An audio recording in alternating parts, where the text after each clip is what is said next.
चलिए अपने आत्मा के ज्ञान और ध्यान की ओर।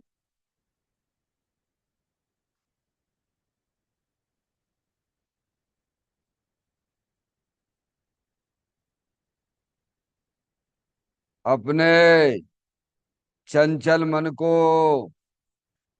एवं चंचल उपयोग को स्थिर करने के लिए जनवाणी माता के माध्यम से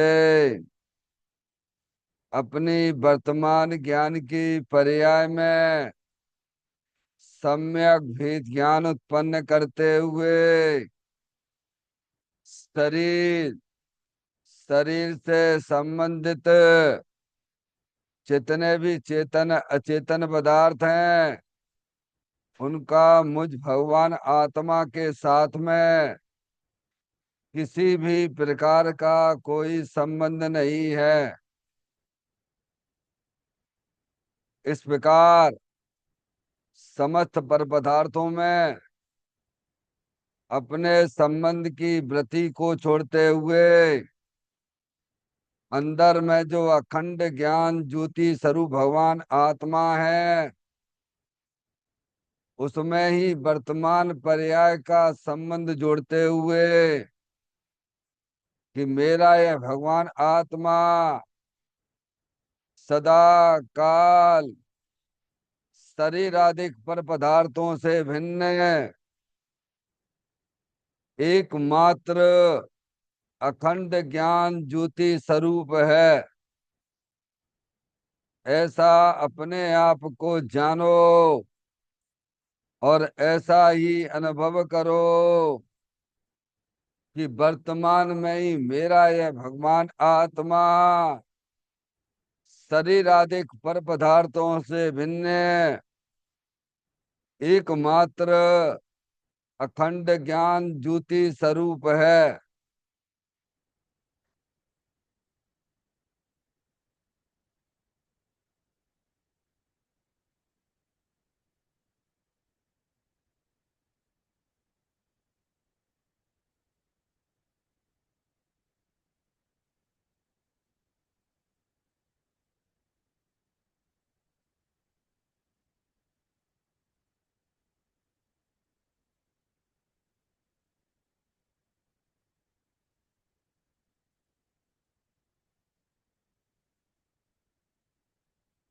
इसी प्रकार से संसार अवस्था में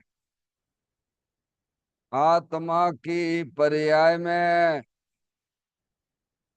जो विविध प्रकार के पुण्य पाप के परिणाम दिखाई देते हैं वे समस्त परिणाम पर द्रव्यों की लक्ष्य से होने वाले भाव हैं।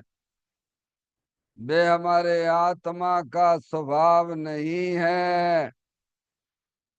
ऐसे समस्त रागादिक परिणामों में एकत्व बुद्धि, ममत्व बुद्धि, कर्तृत्व बुद्धि, भोक्तृत्व बुद्धि तथा उन रागादिक परिणामों की ज्ञाता बुद्धि को भी छोड़ते हुए अंदर में जो अखंड ज्ञान ज्योति स्वरूप भगवान आत्मा है जो कि सदा काल शरीर रागादिक से भिन्न एकमात्र पूर्ण निराकुलता स्वरूप वाला है।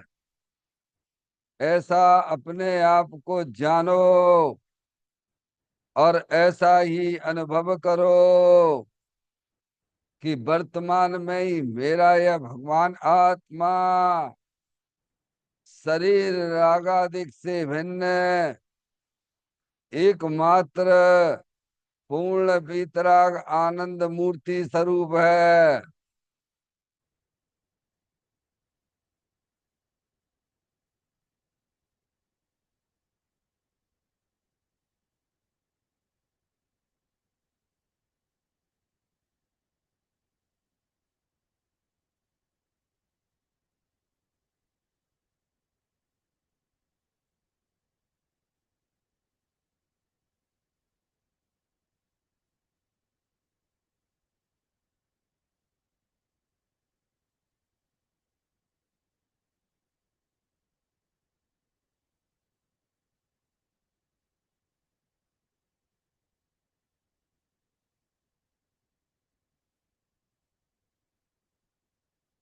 इसी प्रकार से संसार अवस्था में आत्मा की पर्याय में जो पर के लक्ष्य से होने वाला ज्ञान है, वह परलक्षी ज्ञान भी हमारे आत्मा का स्वभाव नहीं है। वह तो इंद्रिय जनित ज्ञान है। इस प्रकार शरीर रागादि और परलक्षी ज्ञान की पर्यायों से विभिन्न मैं तो एकमात्र अखंड ज्ञान ज्योति स्वरूप भगवान आत्मा हूँ, ऐसा अपने आप को जानो और ऐसा ही अनुभव करो कि वर्तमान में ही मेरा यह भगवान आत्मा शरीर रागादि और खंड खंड ज्ञान की पर्यायों से विभिन्न एकमात्र अखंड ज्ञान ज्योति स्वरूप है।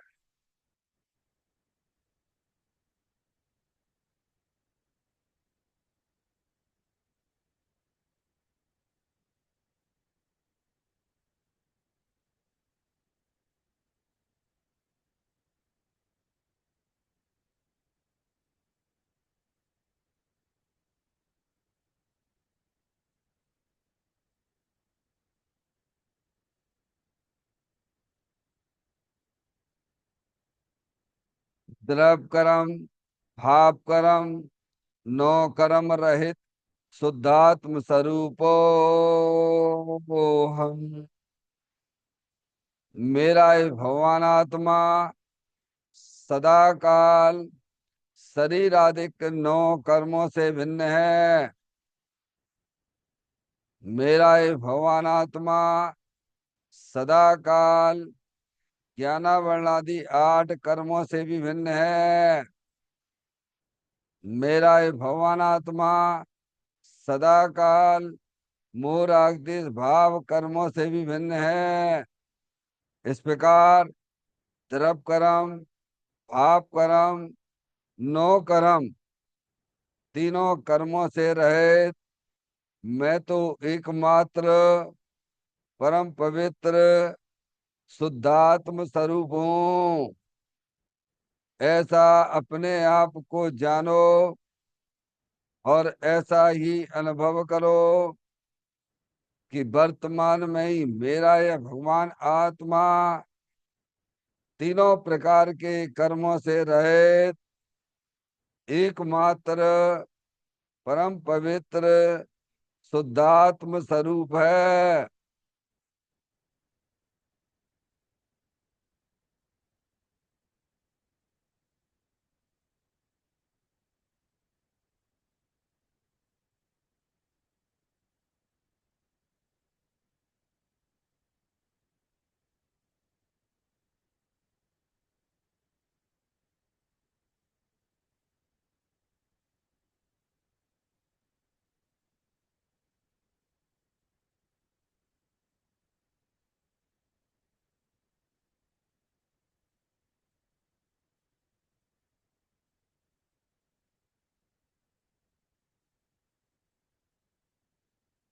ओम नमः सिद्धेभ्य। ओम नमः सिद्धेभ्य। ओम नमः सिद्धेभ्य। चिंतामणि सम स्वयं का चैतन्य तत्व महान है। निज का करूं मैं चिंतवन, निज का करूं श्रद्धान में। शुद्धात्मा ही देव है जो गुण अनंत निधान है। मैं स्वानुभव में देख लूं आत्मा स्वयं भगवान है। मैं स्वानुभव में देख लूं, आत्मा स्वयं भगवान है। रिमण जान परिठिया कम कलंक देवी, अपाल दौ जैन परूं ते परम पुड़वे भी। सब कर्म मल्लिका नाश करो अरु, प्राप्त कर निजो आत्मा। जो लीन निर्मल ध्यान में, न मुकर निकल परमात्मा।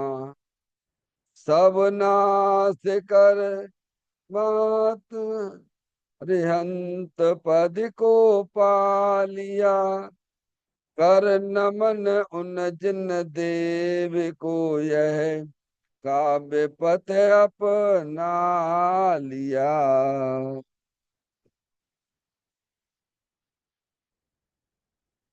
श्री योगसार जी नामक परम आध्यात्मिक ग्रंथ स्वाध्याय हेतु में विराजमान है। आज से 1400 वर्ष पहले इस महान पवित्र ग्रंथ की रचना दिगंबर संत योगेंद्र महाराज जी हुए हैं। उन्होंने इस महान पवित्र ग्रंथ की रचना की और उन्होंने इस ग्रंथ का नाम योगसार जी रखा। योगसार जी का सीधा सा अर्थ है मुक्ति के मार्ग में। योग का मतलब जोड़ होता है, किसका किसके साथ में जोड़ करना। तो अरिहंत परमात्मा कहते हैं कि अपनी वर्तमान सुत ज्ञान की पर्याय का अंदर में जो अपना त्रिकालिक ध्रुव भगवान आत्मा, जो कि सदा काल द्रव्य कर्म भाव कर्म नो कर्म से रहित एकमात्र अखंड ज्ञान ज्योति स्वरूप है। ऐसे ज्ञायक प्रभु परमात्मा में अपनी वर्तमान शुद्ध ज्ञान की पर्याय का संबंध जोड़ने का नाम योग है, जिसे शास्त्रीय भाषा में सम्यक दर्शन सम्यक ज्ञान भी कहते हैं।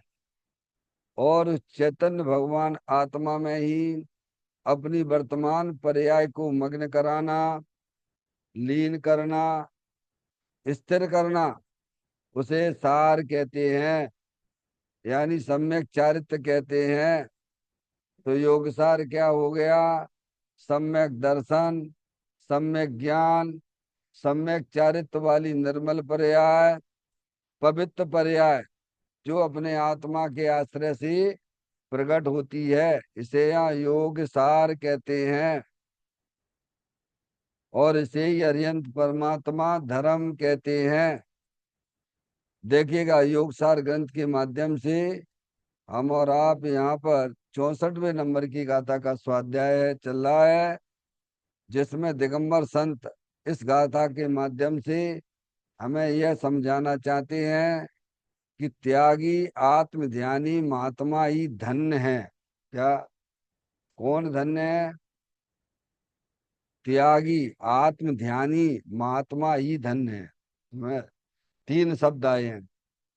त्यागी, त्यागी का मतलब जिसने अपनी पर्याय में होने वाले मोह राग द्वेष का त्याग करके अपने चेतन भगवान आत्मा की शरण ली, वह त्यागी है।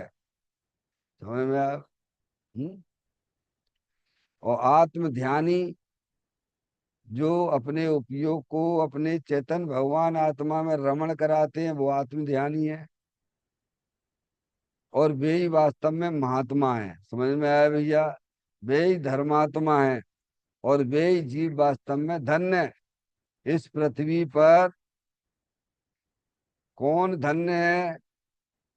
जिन्होंने जिनेन्द्रिय परमात्मा के द्वारा वस्तु स्वरूप को समझकर अपने आत्मा का ध्यान करते हैं, वे जीव धन्य है। समझ में आया भैया? धन्य किसे कहना? जिन्होंने जिनेन्द्रिय परमात्मा के द्वारा जो अपने आत्मा का स्वरूप बताया है, उस आत्मा के स्वरूप को समझकर अपनी पर्याय को अपने चेतन भगवान आत्मा में रमण कराते हैं, वे जीव धन्य है। अब वे जीव पर्याय में अल्पकाल में परमात्मा होंगे। समझ में आए? देखिए गाथा का पाठ करते हुए आगे अपन विचार करेंगे। हैं धन्य वे भगवंत बुध, पर भाव जो पर त्यागते, जो लोक और अलोक ज्ञायक आत्मा को जानते। जो परभावों का त्याग करते हैं और लोकालोक प्रकाशक निर्मल अपने आत्मा का अनुभव करते हैं, वे भगवान ज्ञानी महात्मा धन्य है। जो परभावों का त्याग करते हैं, परभावों का त्याग का मतलब क्या है? जो अपनी आत्मा में मोह राग द्वेष के परिणाम होते हैं, उन्हें पर जानते हैं। ये हमारे आत्मा का भाव नहीं है। परभाव का त्याग का मतलब क्या है? संसारी जीवों की पर्याय में जो मोह राग द्वेष के परिणाम होते हैं और वही वास्तव में संसार का कारण है, ऐसे भावों को जो पर जानते हैं, ये हमारे आत्मा का भाव नहीं है। मैं तो चेतनेश्वर भगवान आत्मा हूँ, ऐसा जानते मानते हैं। क्या है? वही वास्तव में प्रभाव का त्याग है। समझ में आ गई बात? कैसे करोगे प्रभाव का त्याग? प्रभाव है कि नहीं है? अरे आपकी आत्मा में मोराग देश की परिणाम है कि नहीं है? जैसे शरीर है, ऐसे ही आत्मा की पर्याय में वह आश्रव तत्व है। शरीर कब से है? अनादिकाल से शरीर का संयोग बनता चला आ रहा है। ऐसे ही आत्मा की पर्याय में विभाव रूप परिणति भी चली आ रही है। समझ गए आप? आश्रव तत्व है। और अनादि से भगवान आत्मा भी निर्मल अतीन्द्रिय आनंद स्वरूप है। क्या ये किसने किसको मिलाया? तो कहते नहीं, ये कोई मिलावट ऐसा नहीं। गन्ना है, गन्ने में ऊपर का छिलका भी है, अंदर की गंदगी भी है, और जो है रस भी है। अब किसने किसको मिलाया इसमें बताओ भाई। ये जो है ऊपर का छिलका है, अंदर की गंदगी है, और अंदर रस भी है। किसने किसको मिलाया? तो कहते ये तो ऐसी अनादि से ऐसी चला रहा है। ऐसे ही शरीर का संयोग भी अनादि से आत्मा के साथ में है, और विभाव रूप परिणति मोराग इसके परिणाम भी है। और अंदर चेतन भगवान आत्मा निर्मल आनंद अतीन्द्रिय आनंद स्वरूप है। समझ में आया भैया? छिलके में आप क्या ग्रहण करते हो, गन्ने में क्या ग्रहण करते हो? अरे भाई गन्ना खाते हो ना, तो गंदे में क्या चीज खाते हो?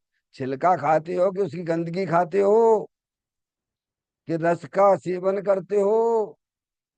तो धर्म के नाम पे ये बात समझ में क्यों नहीं आती है?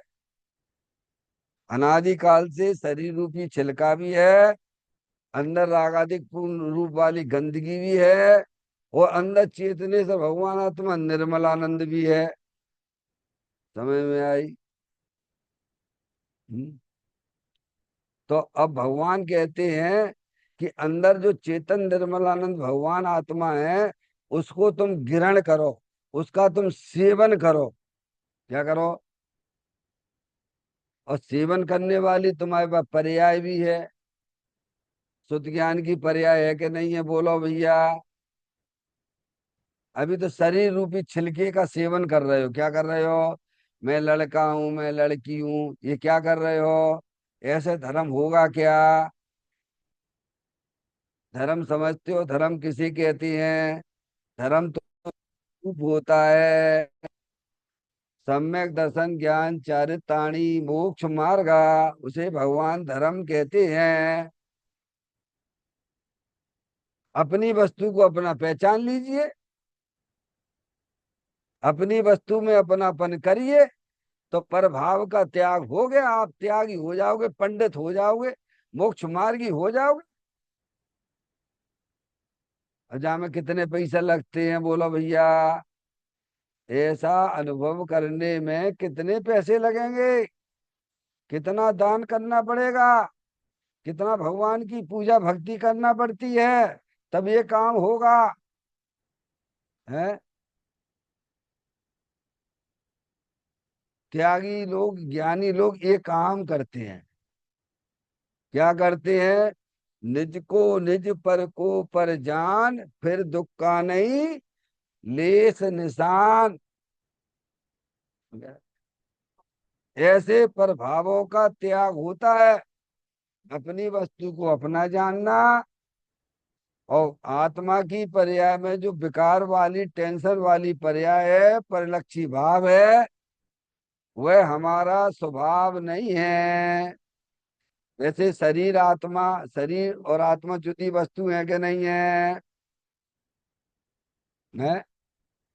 शरीर जड़ है, और शरीर को जानने वाली चेतन आत्म वस्तु है। वे जुदी है कि नहीं है दोनों? ऐसे ही आत्मा की पर्याय में संसार अवस्था में विभाव रूप परिणति है, मोराग इसके परिणाम है। जो परद्रव को अपने जानने रूप है, परद्रव को अपने मानने रूप है, परद्रव का लक्ष्य करके जो रागादिक परिणतियां होती हैं, वे सब प्रभाव हैं, वे आत्मा का स्वभाव नहीं है। तो उन्हें पर जानो, क्या जानो? और अपनी चेतन आत्म वस्तु, रागादिक परिणतियां हैं, शरीर भी है, और उनको जानने वाला कोई है कि नहीं? कौन है वो? अरे उन्हें कौन जानता है? शरीर को कौन जानता है? राग को कौन जानता है? उसका अस्तित्व है कि नहीं? अपने अस्तित्व को स्वीकार करो कि मैं तो जानने देखने वाली चेतन आत्म वस्तु हूँ, मैं शरीर रागादिक नहीं हूँ। ऐसा जो स्वीकार करते हैं, उनकी पर्याय में परभाव का त्याग हो जाते हैं, और वे आत्माएं मोक्ष मार्गी हो जाते हैं। क्या? तो कहते हैं प्रभाव का त्याग करते हैं, और लोकालोक प्रकाशक निर्मल आत्मा का अनुभव करते हैं। देखो, एक साथ दोनों काम होते हैं। वही वास्तव में सच्चा ज्ञान कहलाता है। जैसे आप जो है, आपको अंधकार भगाना है, तो आप प्रकाश करते हो तो उजाला भी होता है, और प्र- अंधकार भी भाग जाता है। हम्म? अंधकार भगाने के लिए क्या करना बोलो भैया? अंधकार भगाने के लिए क्या करना? आप अंधकार भगाने के लिए कितने नोट इकट्ठे करोगे तो वो अंधकार भग जाएगा? है? कितनी भगवान की पूजा भक्ति करोगे तो वो अंधकार भग जाएगा? है? अंधकार भगाने के लिए क्या करोगे? अरे प्रकाश कर दीजिए, अंधकार भग जाता है। तो अंधकार भगने में कितना टाइम लगता है? क्या? अरे प्रकाश किया तो अंधकार भग गया, तो उसी समय भगा कि कुछ देर बाद भगेगा? है? ऐसे ही जो जीव अपने चेतन भगवान आत्मा की शरण में जाता है, तो उसकी सम्य दर्शन ज्ञान चारित्र वाली पर्याय का प्रकाश होता है, और मोह राग देश रूपी अंधकार भग जाता है। भगाना है कि नहीं भगाना है? मोह राग देश आपके संसार के कारण है कि परद्रव संसार का कारण है? बोलो, पूर्व की गाथा में क्या बताया है? पर भाव का त्याग क्यों करवाया गया है? उसमें यही बात तो समझाई गई थी। कि संसार का कारण परद्रव्य नहीं है। संसार का कारण आत्मा में जो विकार रूप परिणति है वह संसार का कारण है। उस कारण को तुम अपनी पर्याय में से दूर कर दो तो संसार में रखड़पट्टी करोगे क्या? है?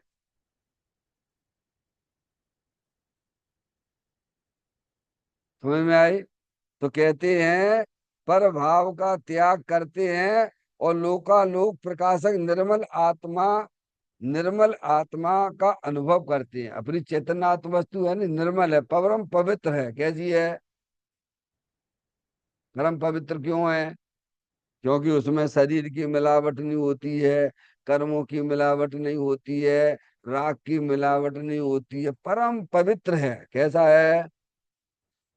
बोलो, है कि नहीं है? अभी आपके पास में निर्मल आनंद भगवान आत्मा उपलब्ध है कि नहीं है? क्या आत्मा में शरीर घुस रहा हुआ है? क्या आत्मा में कर्म घुस रहे हैं? क्या आत्मा में राग घुस रहा है?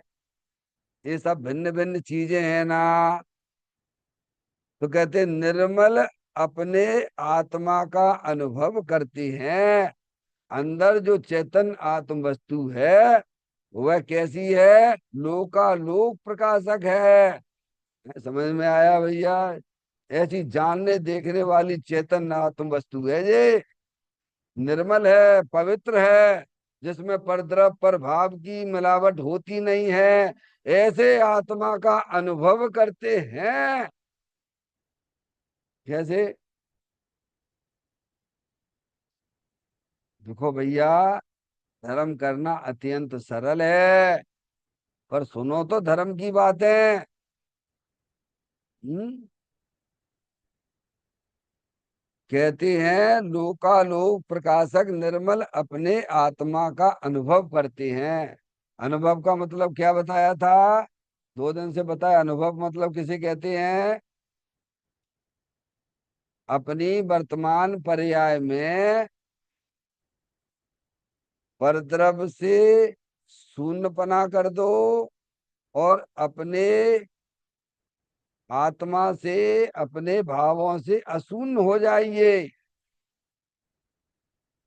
यानी परद्रव्य से सब प्रकार से संबंध तोड़ दीजिए और अपने चेतन भगवान आत्मा से संबंध जोड़िए। तब उसे कहते हैं ज्ञानी। अनुभव, अनुभव चिंता मण रतन, अनुभव है रसकूप, अनुभव मार्ग मोक्ष नो, अनुभव मोक्ष स्वरूप। क्या? अब करिए आप। अभी तो ज्ञान में पता नहीं क्या क्या कचड़ा भर के रखा हुआ है। क्या? सबसे संबंध जोड़ लिया। भगवान आत्मा का ध्यान करो, क्या संबंध करोगे तुम?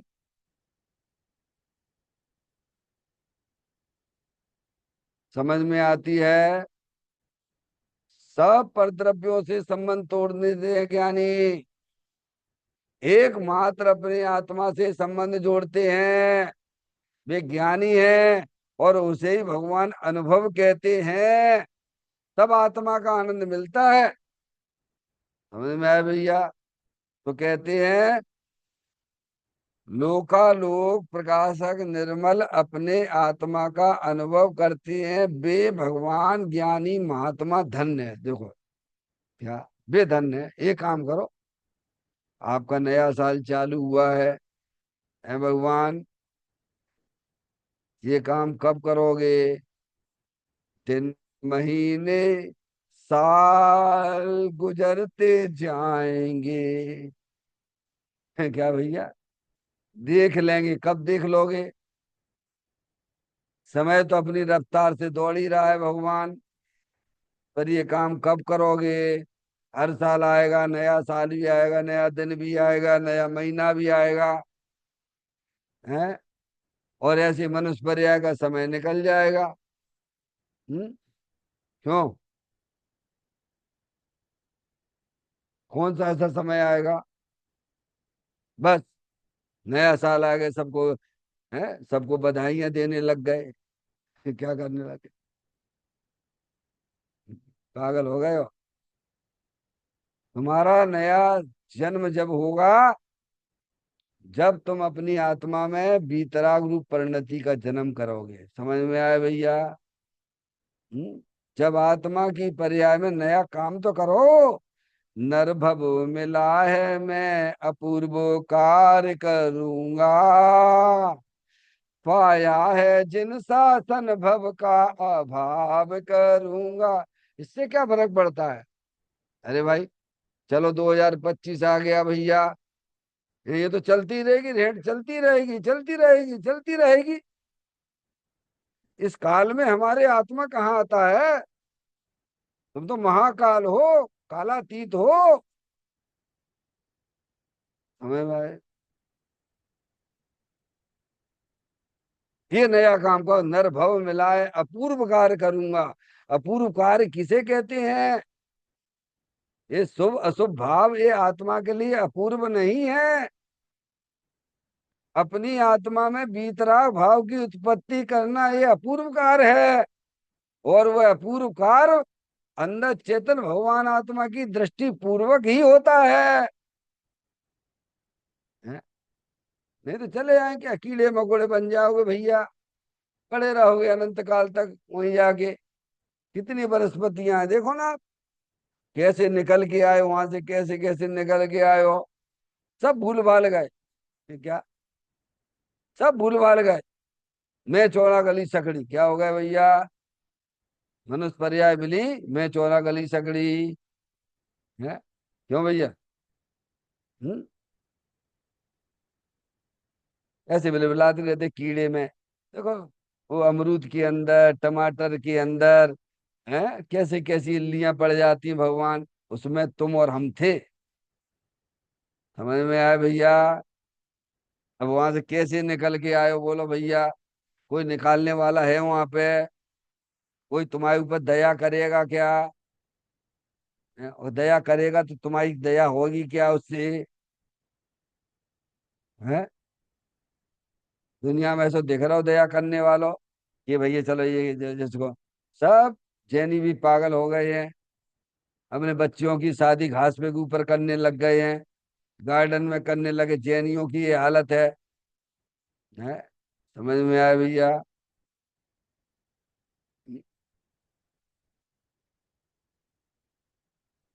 आप अपने आत्मा के ऊपर दया करिए। अब आप जागृत हो जाइए, अभी आपको मौका मिला है। आप अपने आत्मा के ऊपर दया करोगे तो इस संसार सागर से निकल जाओगे, फिर दोबारा तुम्हें जन्म न लेना पड़ेगा। ज्ञानी हमें बारंबार समझाते हैं क्या? ये काम करो, नर भव मिलाए अपूर्व कार्य करूंगा। वो अपूर्व कार्य क्या है? ये शुभ अशुभ भाव ये अपूर्व नहीं है। ये तो अनंत बार तुमने की, अनंत बार तुम त्रियंच में गए हो, अनंत बार तुम जो है नरक में गए हो, अनंत बार देव गति में गए हो, अनंत बार तुम मनुष्य पर बने हो। ये चार गति 84 लाख शुभ शुभ भाव से मिलती है, कोई अपूर्व नहीं कहलाती है। अपूर्व कहलाता है बीतराग भाव की उत्पत्ति होना। जैसे अभी अज्ञान दशा में मोह राग देश की उत्पत्ति हो रही है ना, ऐसे ही ज्ञानी होने पर बीतराग भाव की उत्पत्ति होती है। वो अपूर्व कार्य होता है। वे जीव धन्य है। कौन धन्य है? शुभ शुभ भाव की उत्पत्ति करना वे धन्य है, कि जो बीतराग भाव की उत्पत्ति करते वे धन्य है। कौन धन्य है? कौन धन्य है? जो राग की उत्पत्ति करे वो धन्य है, अशुभ भाव की उत्पत्ति करे वो धन्य है, शुभ भाव की उत्पत्ति करे वो धन्य है। वो तो सब संसार के कारण है। उनका तो यहाँ जनवाणी माता ने त्याग कराया है। अरे भाई, जैसे अशुभ भाव है, शुभ भाव भी है भैया, उसका तो त्याग कराया है। क्यों कराया है? क्योंकि तुम कब तक पर के आश्रय बैठे रहोगे? और पर तुम्हारा कल्याण करेगा, तुम अपनी आत्मा के बारे में सोचोगे, विचार करोगे, रागादिक पंडितियों को दूर भगाओगे, तब तुम्हारा कल्याण होएगा। है? समझ में आया भैया? ये अपूर्व कार्य करना, अपनी पर्याय में बीतराग भाव की उत्पत्ति करना, और वीतराग भाव की उत्पत्ति जब होती है, जब यह पर्याय शुद्ध ज्ञान की पर्याय पर द्रव्यों से संबंध तोड़ देती है। शरीर, शरीर से संबंध जितने भी चेतन अचेतन पदार्थ हैं उन सब से संबंध तोड़ देती है। अंदर में जो रागादिक परिणतियां हैं ये भी मेरे नहीं है, ये भी मैं नहीं हूं, इनसे भी संबंध तोड़ देती है। और अंदर जो चेतनेश्वर भगवान आत्मा निर्मलानंद है, अनंत शक्तियों से भरेलो है, ऐसे भगवान आत्मा से संबंध जोड़ते हैं, यानी उसे वो अपना जानते हैं, मानते हैं। आचार्य अमृतचंद देव ने 32वें नंबर के कलश में क्या कहा है? किसे जानिए, किसे मानिए, किसे अपनाइए और किस में मग्न हो जाइए। 1000 वर्ष पहले हुए ना आचार्य अमृतचंद देव। है? किसे अपनाने माने के लिए उन्होंने कहा? बोलो। सुख शांत रस से लबालब है, ज्ञान सागर आत्मा, विभ्रम की चादर हटा, सर्वांग पर घटे आत्मा। हे बाप जन इस लोक के सब एक साथ नहाइए, इसे ही अपनाइए, इसमें ही मग्न हो जाइए। है क्यों भाई? किसे अपनाने के लिए कह रहे? कौन सा काम कह रहे? देव सा गुरु कौन सा काम करने के लिए कहते हैं भाई?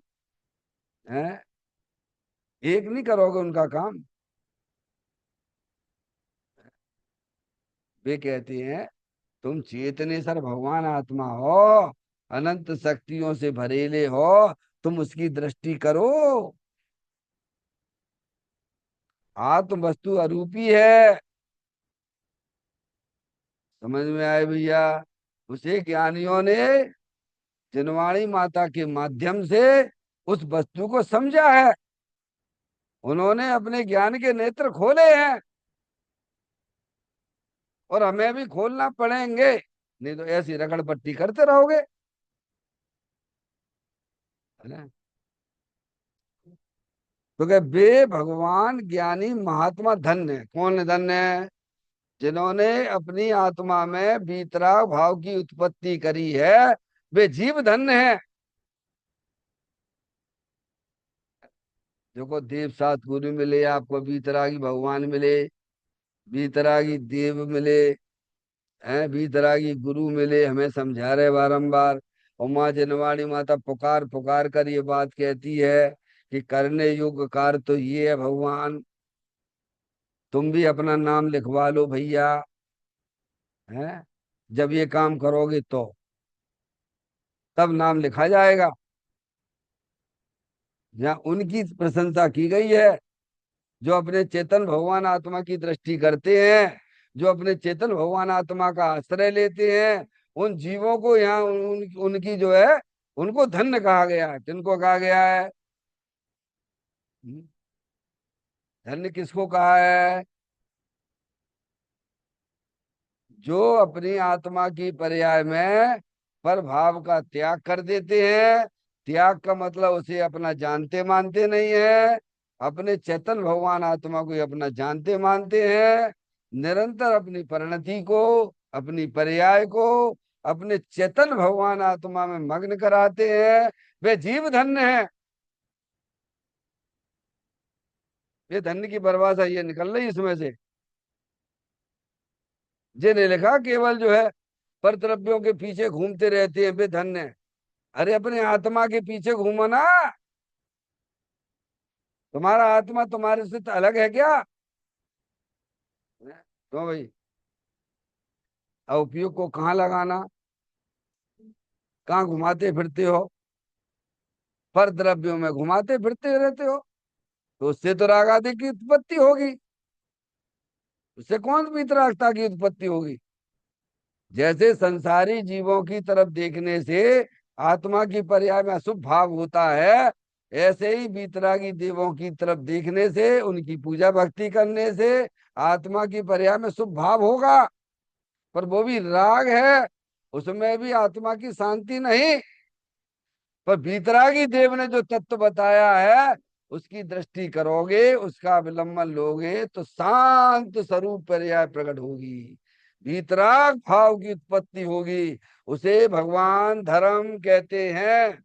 वे जीव धन्य हैं जो ये काम करते हैं। बोलो। हम्म? देखो, धर्म करना कठिन नहीं है। पहले आप पहले समझो कि धर्म किसे कहती है। धर्म करना कठिन क्यों नहीं है? क्योंकि धर्म करने के लिए आपको किसी के पास जाने की जरूरत नहीं है। धर्म करने के लिए तो अपना चेतन भगवान आत्मा देह देवल में ही विराजमान है। समझ में आए भैया? उसे समझो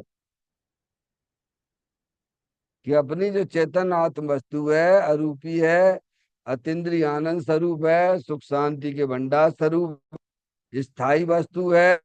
न कभी अभाव होता है, न कभी वो उत्पन्न होती है। अपनी चेतन आत्म वस्तु शरीर से तीनों काल भिन्न है। अपनी चेतन आत्म वस्तु कर्मों से भी भिन्न है। अपनी चेतन वस्तु रागादिक विकारी परिणामों से भी भिन्न है। समझ में आया भैया? ऐसा ज्ञान सच्चा करो। तुम्हें, आप नहीं बोलते बारह भावना में? हम्म, क्या? क्या? समझ में? बिन याची बिन चिंते धर्म सकल सुख देन। क्या है? धर्म करने के लिए क्या करना पड़ेगा? किसके सामने याचना करनी है? तो हमारी पर्याय में धर्म यानी बीतरा भाव। धर्म मानी, धर्म का मतलब क्या है? जब भी धर्म की बात आए तो बीतराग भाव से जोड़ना। किससे जोड़ना? समझ में आए? जब भी धर्म शब्द आवे तो उसका मतलब समझना बीतराग भाव। उसे भगवान धर्म कहते हैं। समझ? धर्म धर्म हर सोई कोई कहे, धर्म न जाने कोई, आत्म की अनुभव बिना धर्म कहाँ से होए। भगवान की पूजा भक्ति आदि वो तो स्वभाव है भगवान। वह ज्ञानी के पर्याय में होता जरूर है। अशुभ भावों से बचने के लिए ज्ञानी की पर्याय में भी शुभ भाव आते जरूर हैं। जब तक उनकी पर्याय में पूर्ण वीतराग दशा नहीं होती है तो मुनिराजों की भी पर्याय में आते हैं।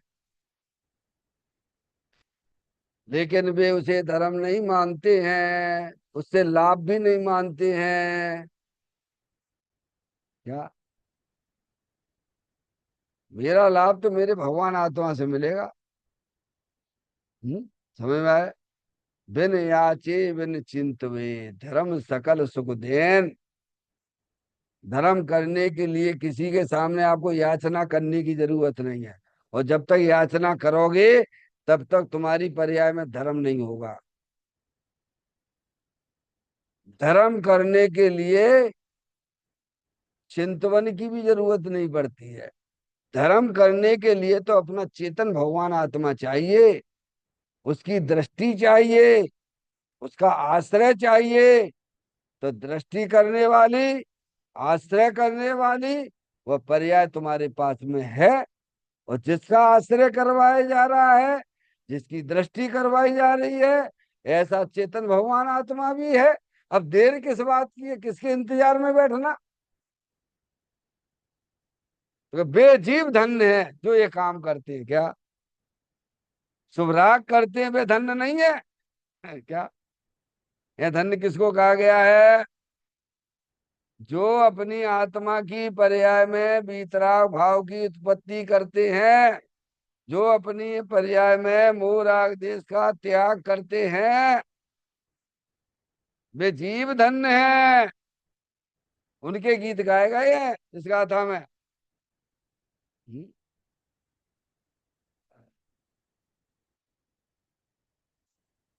देखिएगा, अगला पॉइंट अपन कल पे पढ़ेंगे। यानी बहुत सुंदर गाथा है। जितनी सुंदर गाथा है उतना इसके लिए इतना समय देना पड़ेगा, समझना पड़ेगा। क्योंकि ये जो बातें हैं ये आपको सुनने को कम मिलेंगी। समझ में आया? हम्म? बढ़िया स्थल आया है, बढ़िया गाथा आई है। उतने उतने आप अपने आप को उस प्रकार की दृष्टि बनाकर अगर इसको सुनेंगे समझेंगे तो हमें उसका भाव ग्रहण होगा। समझ में आया भैया? हम्म? चैतन्य काय स्मरण प्रति क्षण करो रे, भवि के अनंत दुख को पल में हरो रे, अक्षय अनंत निज सुख निदान पाओ, गाओ अरे नित इसी के गीत गाओ, गाओ अरे नित इसी के गीत गाओ। 9 बार नमोकार मंत्र का स्मरण